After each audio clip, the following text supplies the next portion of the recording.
you. So Kyrie Irving is going to play next year. The question is, when is he going to play next year? He's part of the Dallas Mavericks, drafted Cooper Flag #1. They have Anthony Davis. They got Klay Thompson. They got Jason Kidd, who's not going to be the next coach of the New York Knicks. You see the pieces would be in place that whenever he gets back, that could be a very formidable team in the Western Conference. But check out what he said in the Kyrie Irving Twitch stream. Do not try to say that 5 times fast on if he's going to be back for the playoffs when next season the playoffs roll around. Don't hold your breath on that, you know what I'm saying? It doesn't mean that I won't be back. It's just I don't want to make any predictions on when I'm going to be back. I just want to be back 150,000% better. So I'm taking my time right now to really get healthy. I'm taking my time to really get my body right, other portions of my body right, and really just enjoy this recovery process, man. It's not pretty. Yes, it is a beautiful struggle, but I go through kind of the mental roller coaster ride of every day. Just want to be back out there.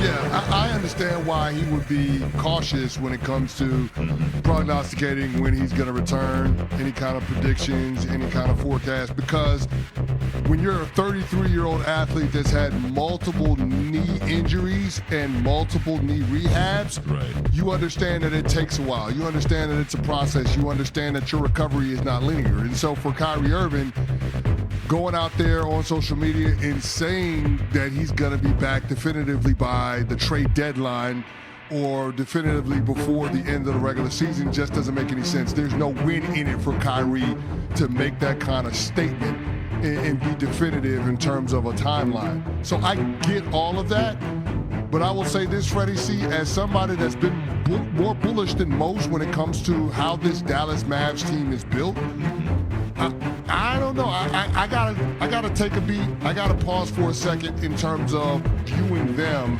as a serious contender, because Kyrie Irving was the straw that stirs the drink. When it comes to the Dallas Mavs potentially contending, when it comes to the vision that Nico Harrison put together post-Luka Doncic trade, it all stems around Kyrie Irving being dynamic. And I understand why Nico would have that kind of faith in Kyrie, because since Kai got to Dallas, he has been awesome. I mean, last season, Kyrie was 25-5-5 and played at an all-NBA level. It was his 5th season where he averaged better than 40% from 3, 90% from the free throw line, and 20 points per game.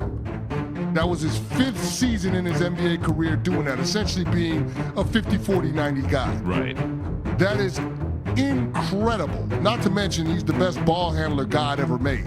So when it comes to being able to get his own shot, when it comes to being able to create for others, when it comes to being able to, set the tone, set the pace for how your team plays on the offensive end, very few do it better than Kyrie Irving, especially when you look at what he would now have to work with, drafting the Cooper Flag, having Anthony Davis, having Derek Lively, having Daniel Gafford, having all of those players on that roster. Kyrie Irving was the kind of player that could take this team to the championship rounds. And so now when you start talking about pushing the timeline back in terms of when they think he could get back, it does change the math in terms of what I think the Dallas Mavs can accomplish this season. Yeah, I hear when you say that, but I think even without him, as dynamic as he is, and you mentioned it, Nico Harrison essentially chose him over Luka Doncic. And I guarantee that bothers a lot of people in Dallas because of what Kyrie Irving's past has been. Not what he's been with the Dallas Mavericks, because he's been more than a model player. He's been a model teammate with his basketball team.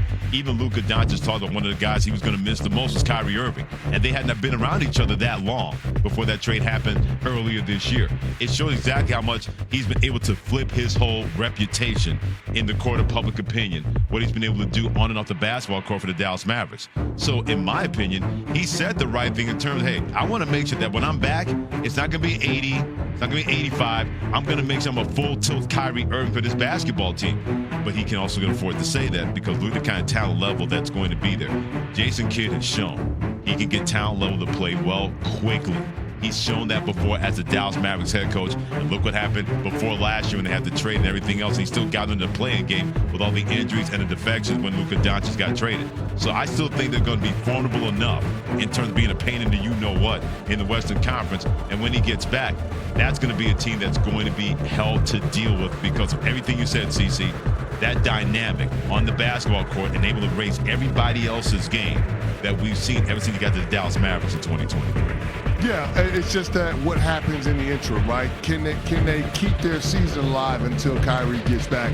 That's the biggest question that has to be answered. And you're going to have to rely on other guys to distribute a little more than what you would normally expect if Kyrie Irving were in the lineup, right? So you have D'Angelo Russell, who is a more than capable backup point guard. He can hold you down as the starter until Kai gets back. But you're going to need other guys that get in on distributing. What can Klay Thompson give you in terms of being able to space the floor? What can Cooper Flagg give you in his rookie year in terms of being able to facilitate the greatness of others? Those guys are going to have to step up. Can you run the offense through Anthony Davis and allow him to potentially facilitate at times? Those are things that Jason Kidd is going to have to figure out on the fly if they're going to make sure not to disqualify themselves before the postseason gets here. So that's going to be the biggest key, is can you maintain your standing in a crowded Western Conference? Can you put your team in position where you can qualify for the playoffs and have Kyrie Irving come back healthy enough to be able to be that difference maker that we know he can be when he's 100%. So those are the questions that have to be answered. So I do think that what we got from Kyrie Irving is something over the weekend. Sure. I'm not going to jump out of the window. I'm not going to overreact. But at the same time, I'm not going to forecast that the Dallas Mavs are going to be in the conference finals in 2025, 2026. Yeah, I just fair. Can't do that. Yeah, that's fair. I mean, and look at all the other moves other teams have made. What the Houston Rockets made with that move, that 7-team trade in which Kevin Durant's going to be a part of that basketball team. We know that Oklahoma City, they're not going anywhere. The San Antonio Spurs could be more of a fact in the Western Conference than people want to admit, especially if they get a healthy Victor Wembanyama at the beginning of the year with De'Aaron Fox, and also with the kind of value they're going to get from Dylan Harper, getting him with one of the top picks in the NBA draft. The Denver Nuggets, what they've been able to do to look like a Nuggets team that we saw win the championship not too long ago, to fortify that team around Jamal Murray, of course, Nikola Jokic. So your point is valid, the Dallas Mavericks.